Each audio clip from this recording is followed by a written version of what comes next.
الحمد للہ رب العالمین۔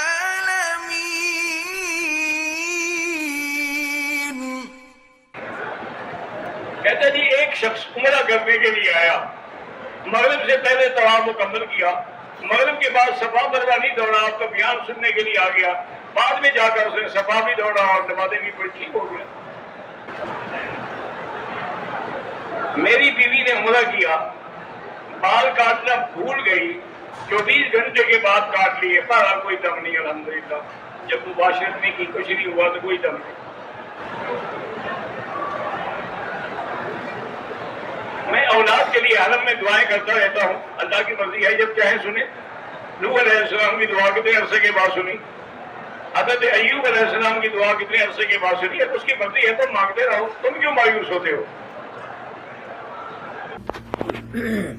اما بعد،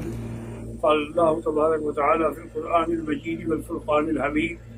اعوذ باللہ من الشیطان الرجیم، بسم اللہ الرحمن الرحیم، واعبدوا اللہ ولا تشرکوا به شیئا وبالوالدین احسانا، قال النبی صلی اللہ علیہ وسلم انت ومالک لأبیک انت ومالک لأبیک، او کما قال النبی صلی اللہ علیہ وسلم۔ برادران کرام، آج کا درس جو ہے اطاعت والدین سے متعلق ہے، لیکن چونکہ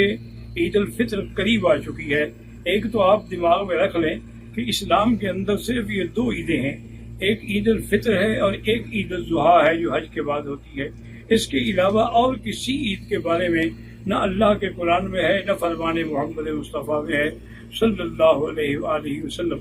اور عید کے لیے، عید الفطر کے لیے سنت یہ ہے کہ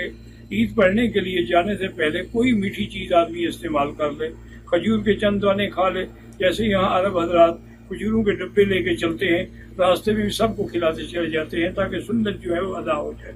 پھر وہ میدان عید میں جب جائیں تو تکبیریں کہتے ہوئے جائیں، اللہ اکبر اللہ اکبر اللہ اکبر اللہ اکبر، لا الہ الا اللہ، اللہ اکبر وللہ الحمد، صلی اللہ تعالی علی خیر خلقہ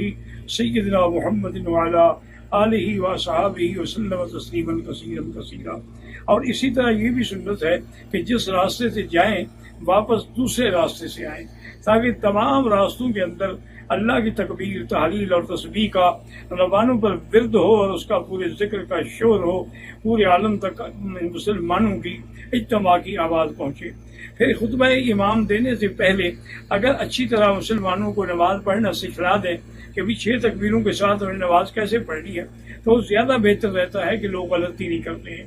اور جنہوں نے صدقۃ الفطر ادا نہیں کیا وہ عید سے پہلے ادا کر لیں، عید کی نماز کے بعد صدقۃ الفطر نہیں ہوگا۔ اور دوسری بات یہ بھی یاد رکھ لیں کہ یہ لیلۃ العید جو ہے، یعنی عید کی رات جو ہے، اس کی فضیلت بھی ایسے ہے جیسے لیلۃ القدر کی فضیلت ہو، تو لہذا یہ باتوں میں، قصے کہانیوں میں ضائع نہ کریں۔ اور میری آواز جہاں تک پہنچ رہی ہے، ہر مسلمان اپنے اوپر یہ فرض سمجھ لے کہ اس رات میں نے صرف 2 رکعت پڑھ کے اللہ سے اس کرونا اور وبا کی ٹالنے کے لیے دعائیں کرنی ہیں، تو انشاءاللہ ان کی دعائیں جو ہیں وہ منظور و مقبول ہوں گی۔ اور دوسرا، آج جو عظیم حادثہ ہوا ہے کراچی میں ہوائی جہاز کا، ان شہداء کے لیے بھی دعا کریں کہ اللہ ان کی مغفرت فرمائے، اور ان کے جو پسماندگان ہیں اللہ ان کو صبر جمیل عطا فرمائے۔ یہ ایک عظیم حادثہ ہے جسے ہم بھول نہیں سکتے۔ وہ بیچارے عید کے لیے آ رہے تھے اور یہ فلائٹ عید کے لیے ہی چلائی گئی تھی، لیکن اللہ کی مرضی جو ہے، مرضی مولا ہمیں اولا، اور ہمیں اس پر صرف یہی کہنا ہے انا للہ و انا الیہ راجعون۔